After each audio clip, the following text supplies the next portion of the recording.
What we're going to do is pop this up on your screen as we are following the latest developments coming in from the IDF. The Israel Defense Forces saying eliminated Abdulrahim Mousavi, the Iranian chief of staff of the armed forces. Additionally, the IDF struck and eliminated 7 members of the top Iranian security leadership in Tehran and 40 senior commanders. I want to bring in God damn, 40 fucking senior commanders? Is that not damn near your whole fucking regime at that point? Bro, this is I guess updated news concerning this Iran stuff. Anyways, I'm gonna give all praises and glory to Yahweh Bashem Yahweh Shai, Bashem Akakwadash, double honors to the elders of GMS rule well. Peace, citation, like Akim on the four corners, prison truth, sincerity. Peace be to you, Shalom. More news, more breaking news. Uh, it says one of the most senior military commanders in Iran, Abdul Rahim Mousavi. Yeah. Hey man. Best news, man. I was just talking about how, you know, I was saying in our group chat, man, I said, man, we need another rapper death, man. I'm talking about like a good one. And then I think Lil Poopa died. I'm like, nah, I need a bigger rapper to die. This is bigger. This is better than what I asked for. It's like, you asked for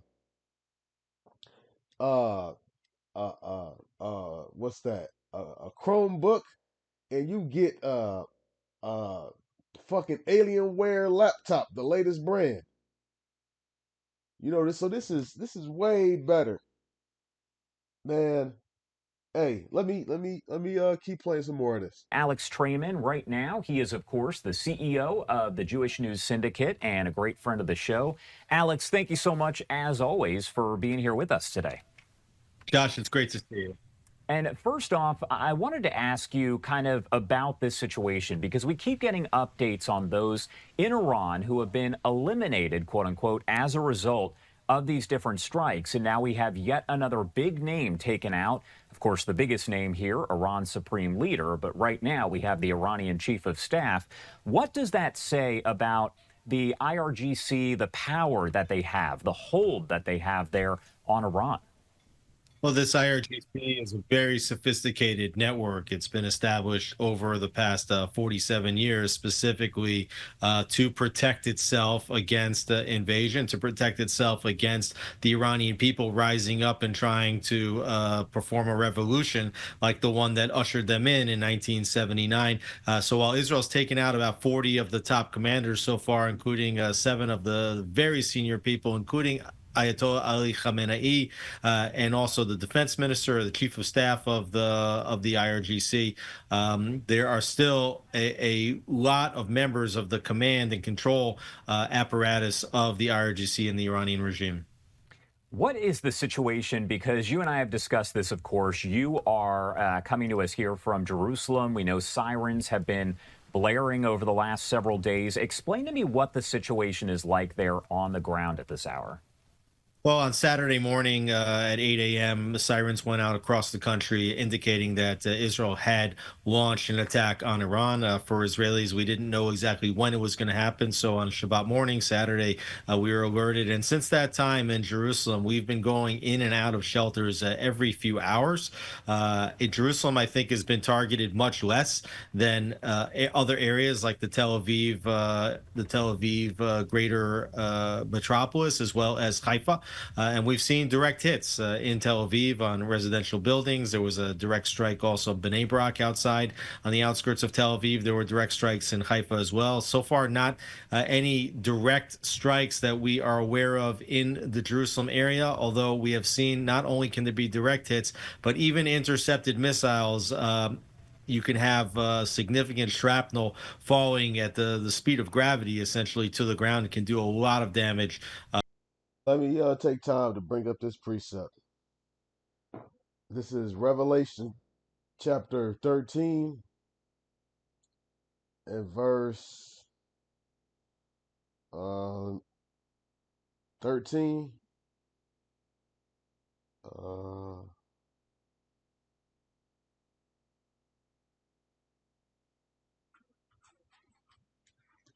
Revelations. Yeah, Revelations 13 and 13. And he doeth great wonders, so that he maketh fire come down from heaven on the earth in the sight of men. And we've witnessed that, and we're witnessing it yet again. You had the atomic bombs that dropped. Now you have over 900 bombings that just dropped. Over 900 bombs. That was it. It could be even way more by time I'm reporting this now. That's killing senior leaders. So we're seeing biblical prophecy yet again. And I'm gonna go a few verses back in the same chapter. This is Revelations 13 and verse 4. And they worshiped the dragon which gave power unto the beast, and they worshiped the beast, saying, Who is like unto the beast? Who is able to make war with him? Who is the beast? The beast is America. Uh, well, uh, yeah. In this sense, the beast is America. In that verse, that particular verse, the beast is America. Specifically, the beast with the Revelation chapter 17. Uh,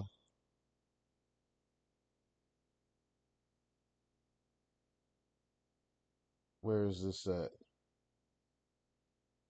1 second.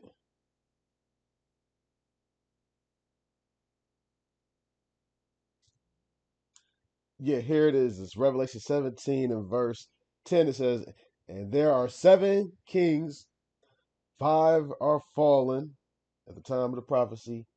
Uh, Greeks, uh, Germania Major, Germania Minor, uh, the big three, the Spanish, French, and Spanish, French, and the British. And it says, uh, 5 are fallen, and one is Rome, and the other is not yet come. So there's a one after Rome. And reading on, and when he cometh, whoever this beast is, he must continue a short space. And the beast that was and is, even he is the eighth, which is America. So there's an eighth beast, because not to confuse this with the woman that started on the scarlet colored beast. The beast, the woman is America, and that beast in essence is NATO. But America is also a beast itself, referring to as the eighth beast. So people are saying, who can make war with this beast? You just saw them kidnap Maduro, and what did they say? The people that were in it, they said they were like some type of hypersonic instrument that made them fucking vomit and get disoriented. America has more advanced weapons technology. I was reading somewhere where they uh disrupted a Iranian intelligence and made them seem like, I guess, there was a threat in an area that it wasn't. So I guess they kind of like hacked it. America's defense is top notch. Trump knows where all the world leaders are at any given moment. He knows where Kim is at. He knew where Ayatollah Khomeini is at. He know where Maduro's at. Xi Jinping is at. He knows where all of these people are at.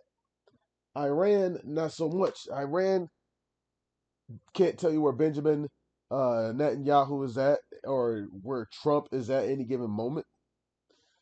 If Iran knew where Benjamin Netanyahu was at. Trust and believe their retaliation would be a lot different than hitting military bases. So this is showcasing the superiority of America's technology and weaponry.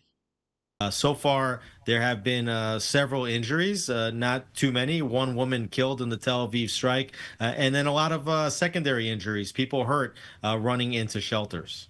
And I want to actually pop up some of the live images that we have coming in out of Tel Aviv at this hour. You can see large crowds gathered, but more so, all of that damage there on the top right-hand side of your screen. Buildings they're hit. As you mentioned, injuries reported, but there's still a lot left to kind of sort out and figure out as we get that additional information. Now, the fact that it took Iran so long to confirm the death of the supreme leader, what's interesting is we heard from Iran that the supreme leader was actually just fine and that he was going to deliver a speech to the people. Was that all just a way to give maybe confidence to the IRGC, others there within the regime, that he was just fine, even though they knew he was dead?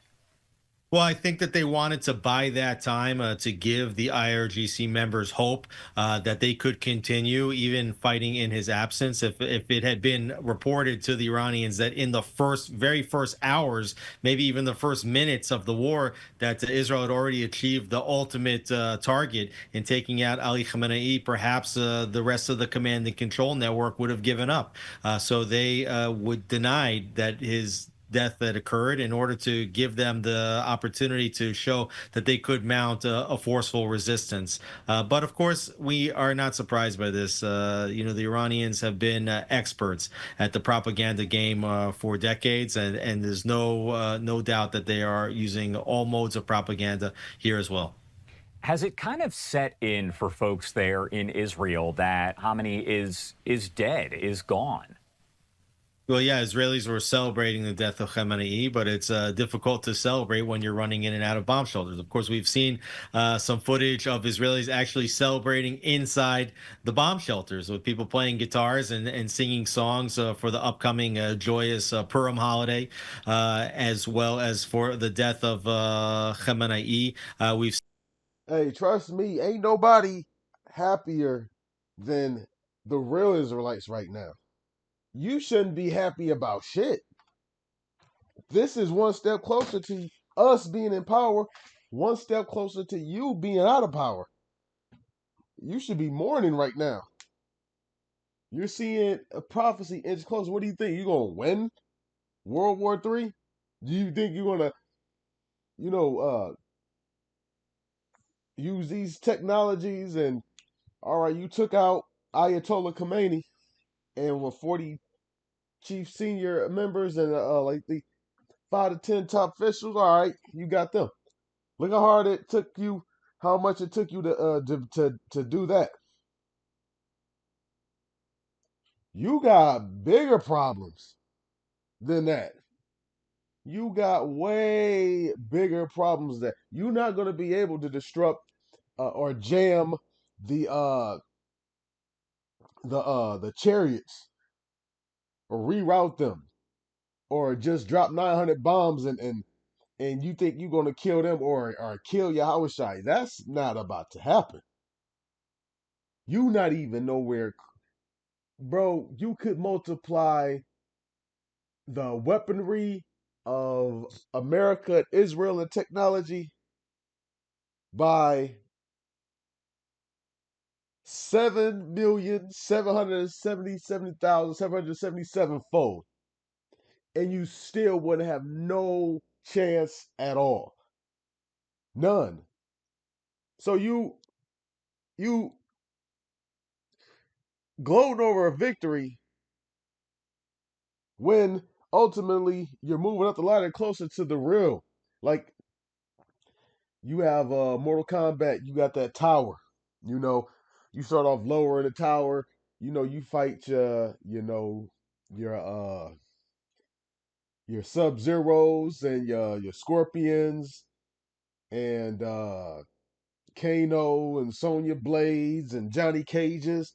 Then you move up and up and you're fighting your Raidens, and then you know your Goros and Shang Tsung, and then you got the top boss. And excuse me for the reference because right now I don't think in the most recent Mortal Kombat Shao Kahn was the top boss, but historically he's always been the top boss of all the Mortal Kombat. So you get to the top of that ladder and you got to fight Shao Kahn. Except you not beating Shao Kahn. Imagine Shao Kahn with the super cheat code and you being disabled and your the devices of your crafty council has been disannulled and you can't even fight. You can't even hit square, X, or triangle, and you go in there and fight. Not that you they would have helped you anyways, but you going in against a force that is unseen, that this world has not seen.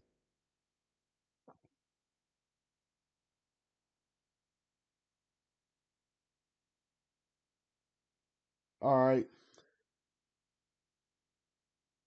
And anyways, I want to give all praises and glory to Yahweh, Bashem Yahweh Shai, Bashem Akakudash. Double honors to the elders of GMS well.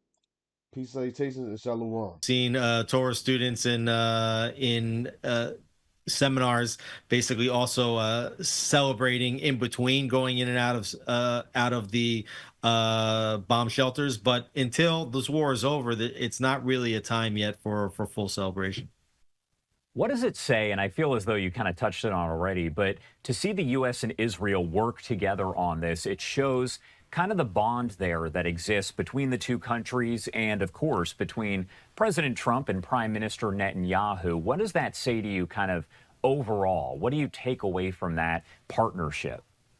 Well, you see that this is a very sophisticated military operation, joint military operation. That has to happen with an extraordinary amount of coordination. It's being reported that the strike plans had been worked on for months, and that the specific timing of this operation was also timed together between the United States and Israel. You want to make sure that different air forces are not running into each other, over the skies, that you don't have any friendly fire, you don't have any accidents. It's an incredible amount of collaboration here. But I think it also indicates that this is not only of interest to Israel, that Khamenei and this Islamic Republic is taken down, but rather that the United States is participating in this attack specifically because it is in the American interest to do so. And we see how Iran is lashing out not only at Israel, but has struck against multiple countries in the Persian Gulf, at U.S. allies, at U.S. military installations.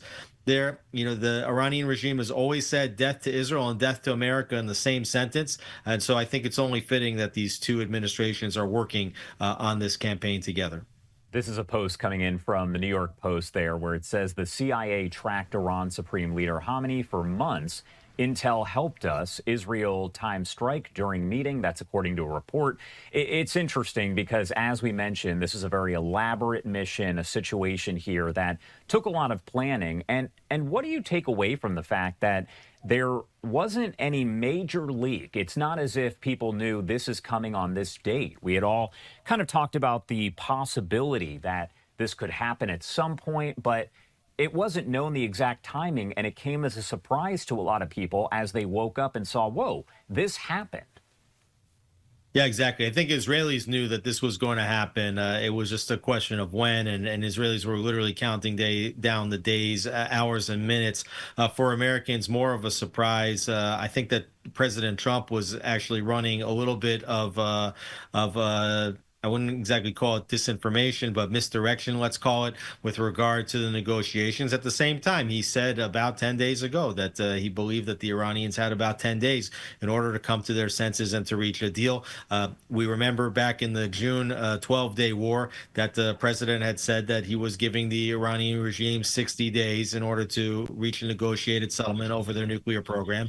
And sure enough, on day number 61, Israel launched its attack on the regime. So you see again a lot of coordination, at the same time a lot of misdirection between the two allies. Is this the end of the Iranian regime, the current regime there? Is it over now with the death of the supreme leader? Well, this is certainly the hope. I mean, both President Trump and Prime Minister Netanyahu have stated that this is the help that they had said would be on the way, that this is the opportunity that President Trump said that the Iranians have been waiting 47 years for presidents to do what only he is doing now, and that this is an opportunity which is a generational opportunity. And if the Iranian people don't step into the void and take back their country from the Ayatollahs, from this fanatical Islamic Republic, that they might not get a chance to do this again for at least a generation. So the hope is certainly that the Iranian people, as they've already done over the last 6 weeks or so, will continue to rise up against this regime and force the Islamic Republic and the other forces inside Iran, like the Besieged, to recognize that the gig is up, that the Islamic Republic is collapsing, and that it is now time for them to do their duty, which is to protect the Iranian people and to stand with the Iranian people as Iran looks toward a new, more modern, more pro-Western future that can actually bring Iran back into the community of nations, something that has been longing for the Iranian people for many decades. One thing that's interesting, we haven't heard for several months really about the Houthis, about Hamas, about Hezbollah. They have been severely weakened since October 7th, and I mean, in the past several months and years here. So, my question is what role, if any, do they play in all of this? Well, these terror proxies were Iran's forward-facing strategy. This was their military. They had invested billions of dollars into these terror proxies in order to create a deterrent, which would prevent Israel or the United States from striking against Iran's nuclear facilities. And what Iran was hoping was that they would cross that nuclear threshold with those proxies in place and then create a nuclear umbrella, which would allow them to hold the region hostage. This was the strategy of Iran. This is why it was so important for Israel to strike together with the United States to take away the nuclear umbrella. And the fact that Hezbollah and the Houthis have not yet participated, I think, is a significant military achievement, specifically for Israel, which has worked to file down Hamas, which has worked to file down Hezbollah and the Houthis, together with the United States over the past 2.5 years. That doesn't mean that Hezbollah might not get into the fray. We already saw just recently conflicting statements from Qasem Naim, the new head of Hezbollah, stating that Hezbollah would not sit out.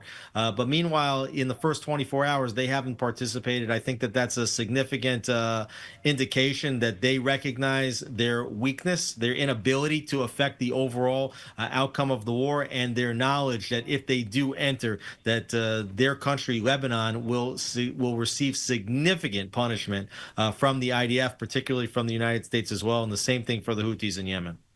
All right. Alex Trayman there at the Jewish News Syndicate. As always, thank you so much for taking the time to join us. Of course, stay safe out there. Anything that we missed here that you want to make sure that we mention before I let you go?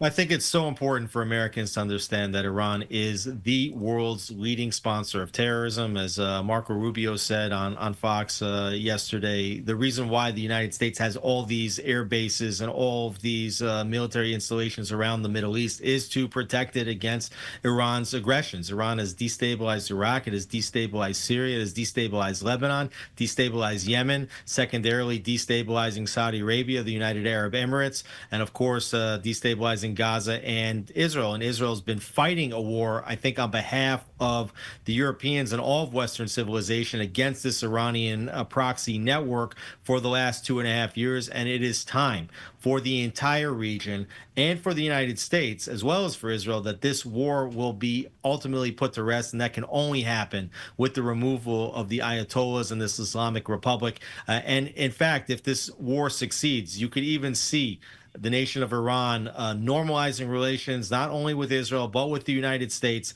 And we could see potentially a generation of quiet here in the Middle East. All right. Alex Trayman, thank you again for being here with us. As always, we definitely appreciate it. As I said before, please stay safe there. Thanks so much, Josh.